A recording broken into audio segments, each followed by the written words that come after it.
Cela fait 10 ans qu'elle vit avec ce traumatisme. Avec cette histoire à peine croyable qu'elle a longtemps gardée sous silence pour ne pas perturber le travail de la justice.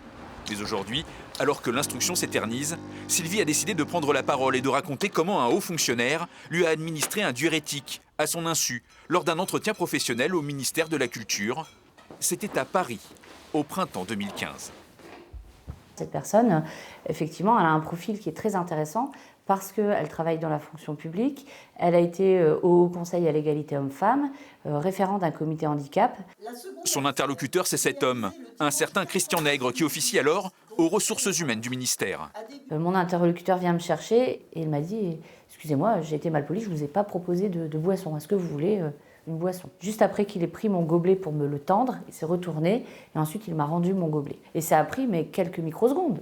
Vraiment, j'ai pas... Et je ne pouvais pas soupçonner qu'il y allait avoir ce geste-là, à ce moment-là, dans cet endroit-là. Sylvie est en recherche d'emploi, mais l'homme en face semble très détaché. Curieusement, il lui propose de poursuivre l'entretien en dehors du ministère, en marchant dans les allées du jardin des Tuileries tout proche. Sylvie commence alors à se sentir très mal.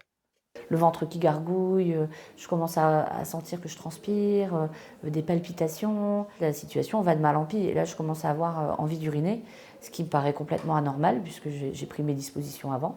Sylvie tente malgré tout de se retenir, en vain. Enfin, j'ai trouvé un petit endroit dérobé sous une passerelle dans un tunnel. Alors que j'étais en train d'uriner, et c'était vraiment, je me sentais pas bien, eh bien, il est venu vers moi, il a enlevé sa veste très gentleman, et il a mis sa veste, et il a prétendu que c'était pour me cacher.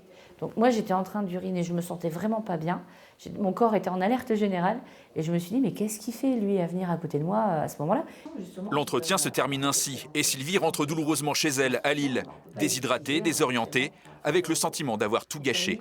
Je n'ai pas trouvé d'emploi, je suis tombée au RSA. Un an après, je suis tombée gravement malade. Et donc, je me suis retrouvée empêtrée dans des interdictions bancaires, des gros problèmes financiers. Mais 4 ans plus tard, elle est convoquée par la police, car son nom figure dans un tableau Excel saisi dans l'ordinateur de son interlocuteur, qui avait tout consigné le jour de son entretien. À telle heure, début de l'entretien, à telle heure, administration du diurétique, à telle heure, elle urine dans un souterrain, le jet était long, la culotte était noire. Voilà, donc je me prends ça, mais 4 ans après, je me prends ça en pleine face. J'ai pas été endormie, j'ai pas été violée. C'est une agression assez sournoise, en fait, assez pernicieux. Je ne savais même pas qu'on pouvait avoir ce vice-là d'aimer voir quelqu'un avoir envie d'uriner. C'était insoupçonnable. Moi, en tant que victime, je me considère victime d'agression sexuelle. Parce qu'il me semble que ce monsieur a pris beaucoup de plaisir à me voir avoir envie d'uriner, vu qu'il a fait traîner l'entretien pour ça, en fait. Aujourd'hui associée dans la gestion d'un salon de coiffure et d'esthétique, Sylvie n'est pas une victime isolée. Près de 240 femmes auraient subi elles aussi des actes de soumission chimique de la part de Christian Nègre, désormais écarté de la fonction publique et sous contrôle judiciaire.